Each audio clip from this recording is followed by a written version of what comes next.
start your career plan there, or when you're rehashing it, updating it, whatever else, there's really three key questions that you need to ask. And that's what I want to talk about with you today. So the first question that we need to cover is, does this career really align with the vision that I have for my life? This is a question of focus, and just to understand where you want your long-term direction to be. So we'll talk about that first.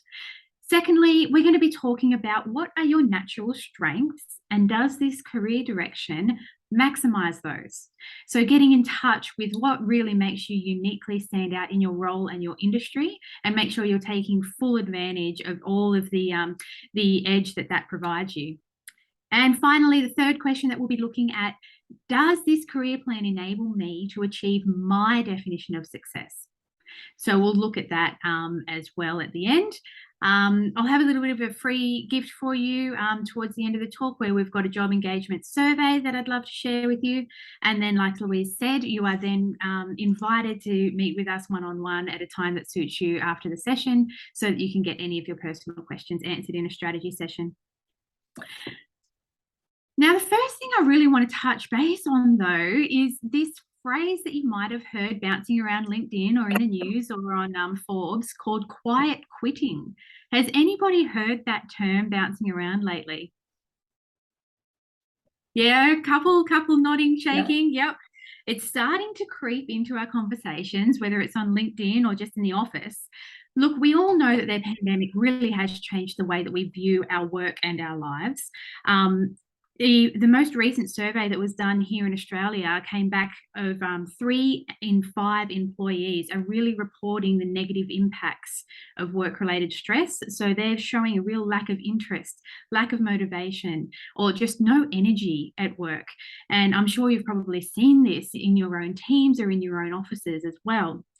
So this has given rise to the term called quiet quitting.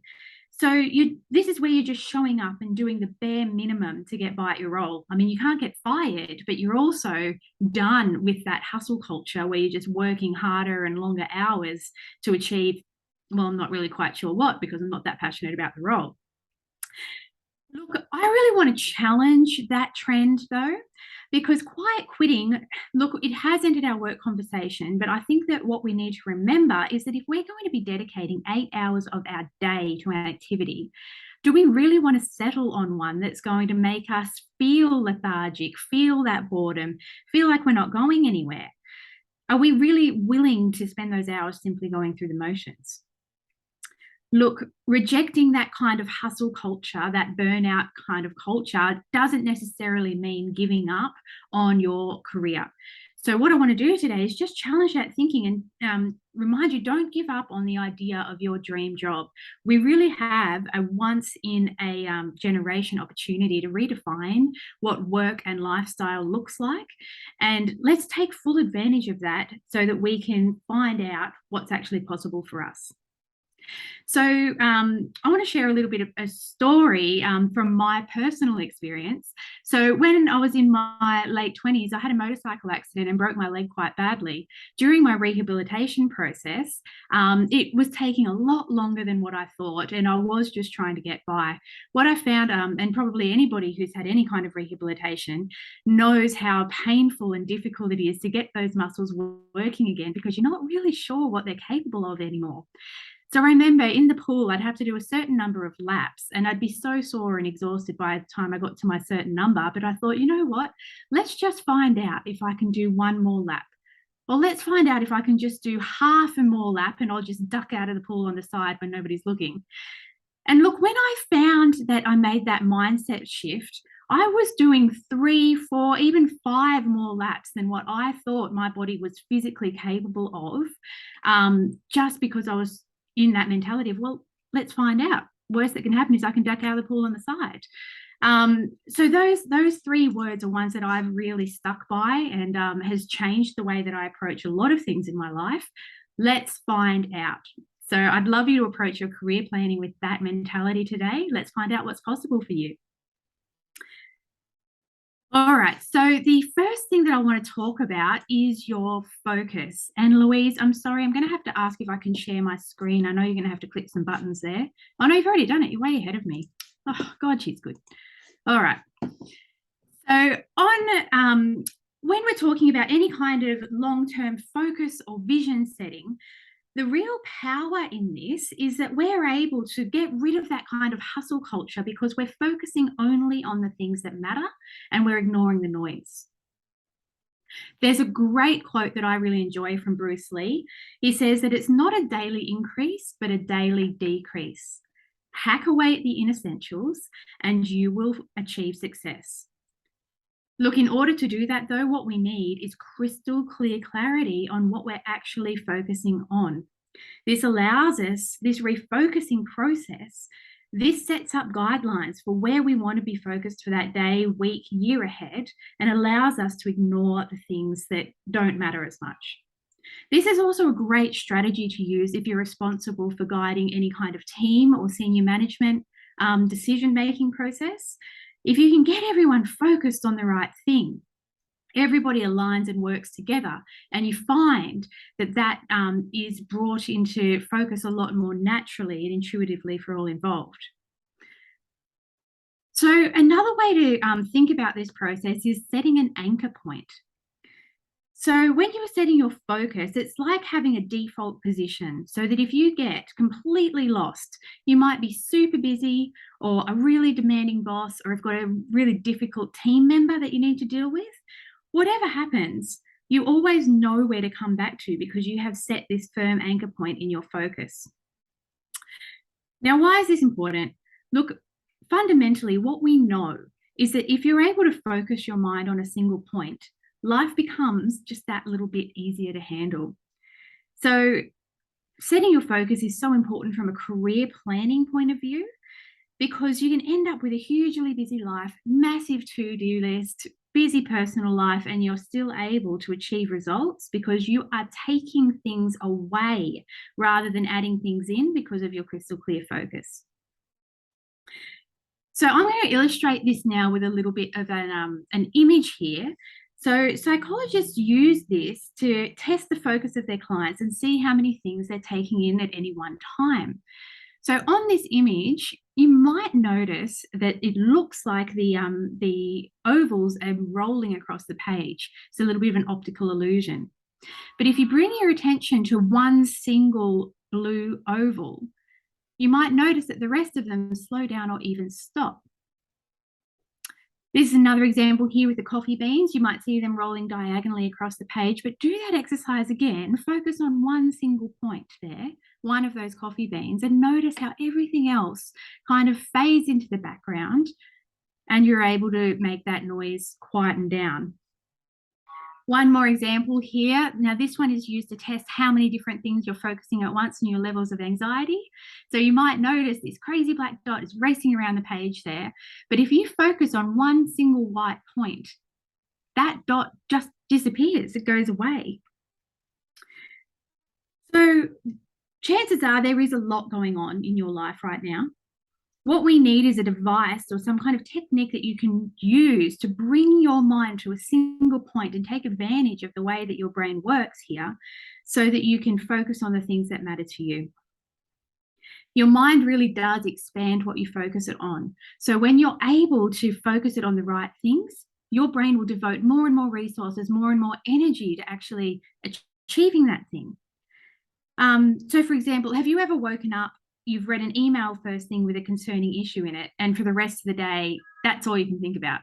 That's what you're focused on. Your brain is just devoting more and more resources, more and more energy into solving whatever that problem was in the email.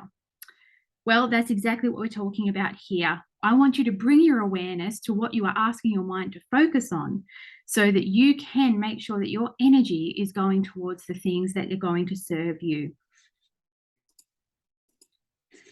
Does anyone have any kind of focus rituals or techniques that they use at the beginning of the day to align what they want to achieve that they'd like to share?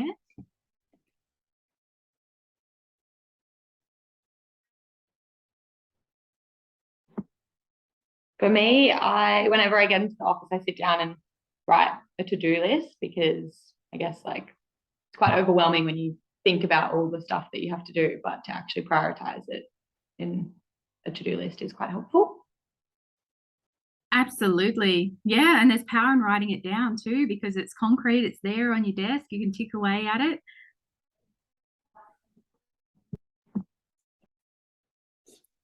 Oh, not a problem, Hamish. Join back in, or we'll send you a recording. Thanks for coming. All right. The second thing that I want to talk about today is your strengths. So knowing what your strengths are. Look, the truth is that most people are way off track with what is truly valuable to them as a person and what their unique strengths are.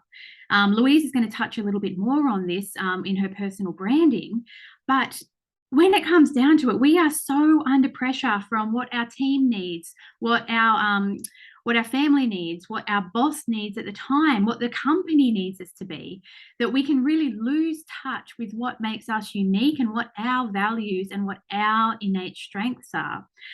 So bringing our awareness to this is a really good way to be able to start to maximize the value that we're delivering. So some of the key questions that you can ask is, what gives you the most satisfaction at your current job?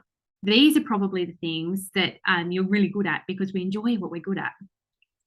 Or you can ask, what are you able to do naturally, quickly, that other people aren't able to do? Have you ever been thanked for something that someone's just been blown away with and you've sat back and thought, oh, well, there was nothing really? Well, chances are that's one of your really key strengths coming to the forefront there. You can ask your friends, or you can pay attention to what your co-workers approach you for help with. Even looking at your 3 greatest achievements to date and thinking about the kind of skills that you needed to do those well, that can be a great way to start thinking about what your unique strengths are. Something that we do is a strengths assessment, and this takes about 10 minutes. I'm not going to have time to do it today. I was planning to, but I won't cut into everyone's time. Look, if you follow up with me with that free strategy session, I would love to do this exercise with you. We measure your values and your strengths against 5 key metrics, and at the end of that, you come away with the 5 innate strengths that you can really highlight and make sure that your career plan is aligning to those things. When you do align your career goals with your strengths, this is when you just succeed out of sight, because things will be happening a lot more naturally for you. And it will just be in that state of flow, if you've heard of that kind of term before. I'm just going to share my screen again, just one moment.